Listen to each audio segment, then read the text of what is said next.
आज ही डाउनलोड करें और अपने पसंदीदा शोज का आनंद लें। तुझे पता है मनोरमा को देख के जिन औरतों की चक्के छूट जाते थे ना, आज उन औरतों ने मेरी इज्जत की धज्जियां उड़ा दी। कैसे कीचड़ में फेंक दिया मुझे।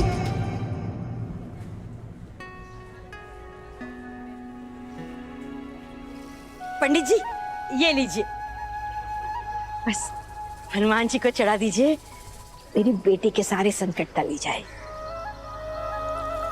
मेरी रिमझिम का रिश्ता हो जाए।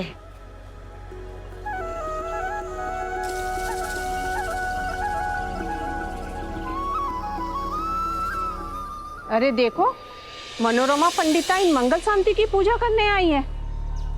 अरे इनका मंगल तो इनकी भतीजी ने ही कर दिया, बड़ा ही मोटा हाथ मारा है, अब इन्हें पूजा करने की कहाँ जरूरत है। पगला गई है क्या? सुबह सुबह सास से मार खा के आई है लगता है। ज्यादा भोली ना बन मनोरमा, तुझ पे चालाकी ही सूट करती है, ये भोलापन नहीं।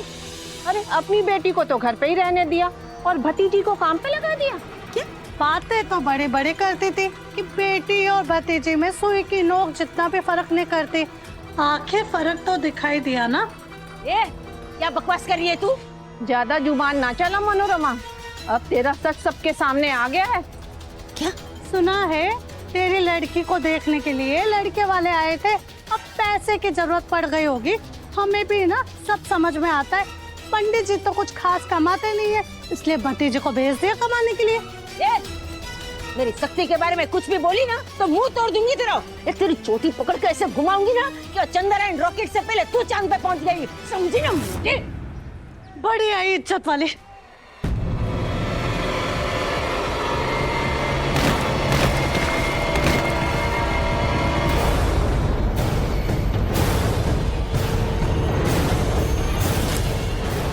पर अपनी भतीजे की करतूत, इज्जत भी तो बेच खाई है तुम लोगों ने। बड़े मोहल्ले में दादागिरी करते घूमती फिरती थी, आज के बाद है ना आंख झुकाकर बात करना हमसे।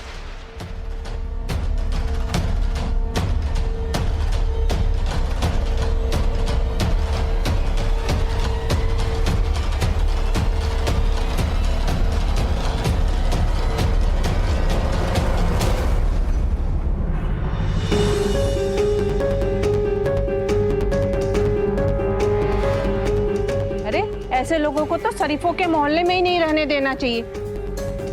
बड़ी अकड़ में रहा करती थी, आज के बाद देखते हैं कैसे हमारे सामने मुंह खोलती है।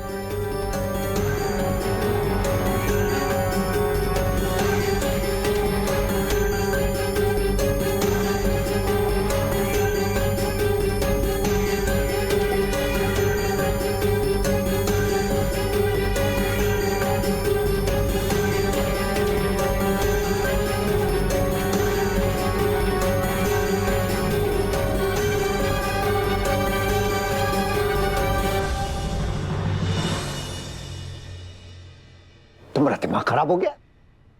इस न्यूज को पढ़ने के बाद में लोग हमारे ऊपर थूक रहे होंगे और तुम आग में घी डालने के लिए जा रहे हो। और शक्ति को बचाने, बर्बाद होने से। अब बर्बाद होने के लिए बचा क्या है?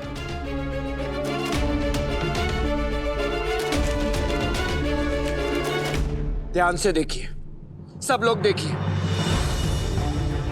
इस फोटो में दो लोग हैं, शक्ति और मैं।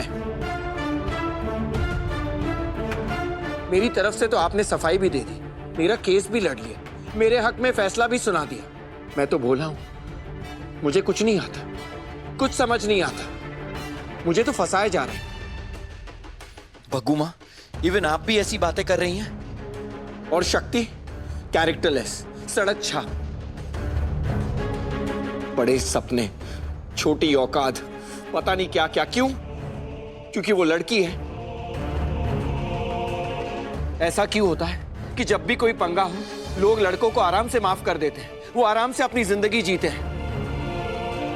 वॉशिंग पाउडर से धुली हुई साफ सुथरी जिंदगी, और लड़कियों पे सारा कीचड़ उछाला जाता है। No, this is not fair, this is not fair. लोग कहते हैं ना कि लड़कियां कमजोर होती हैं, तो ये इज्जत का इतना बड़ा बोझ लड़कियों के कंधे पे क्यों डाला जाता है?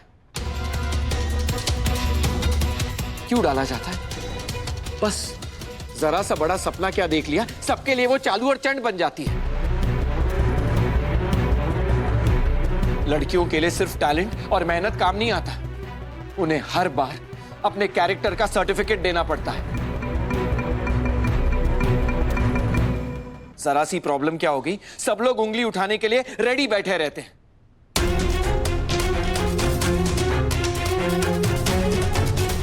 जैसे आप लोग कर रहे हैं, पर सिर्फ उस पर, मुझ पे नहीं। इस घर में तो आप 4 हैं, पर बाहर पूरी दुनिया बैठी उसे ब्लेम करने के लिए। इसीलिए इस वक्त मुझे शक्ति के साथ होना चाहिए, क्योंकि मैं नहीं चाहता कि उसका सपना पूरा करने की वो इतनी बड़ी कीमत चुकाए।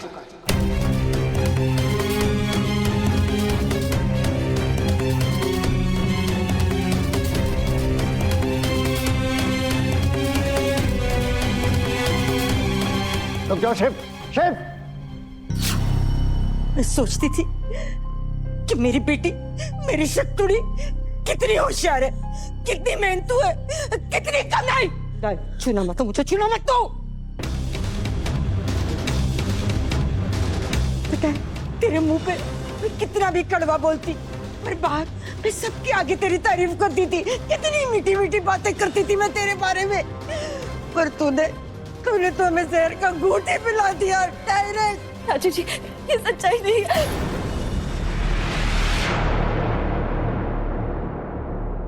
एक बात में मैं सच थी शक्ति, कि कुछ भी फ्री में नहीं मिलता।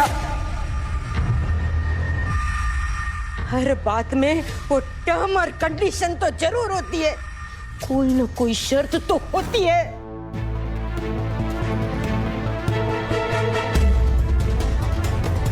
ये शर्त थी डॉक्टर बनने के लिए, ये फीस चुकाई तूने। जी मैं तुझे कच्चा नींबू बोलती थी, क्योंकि मुझे लगता था तू कभी भी झूठ नहीं बोलेगी, मुझसे तू झूठ नहीं बोलेगी कभी। मुझे पता था, अरे पता क्या, पूरा यकीन था कि तू ना इस घर को, मुझे, अपने चाचा जी को बहुत प्यार करती है। मेरे बच्चों से भी ज्यादा तू प्यार करती है। हम करते हैं, पर नहीं नहीं, गलत थी मैं, बिल्कुल गलत थी। तू सिर्फ और सिर्फ अपने आप को प्यार करती है, अपने सपने को प्यार करती है। और तेरे इस सपने को सच बनाने के लिए तूने हमारी इज्जत मिट्टी में मिला दी, सब खत्म कर दिया तूने।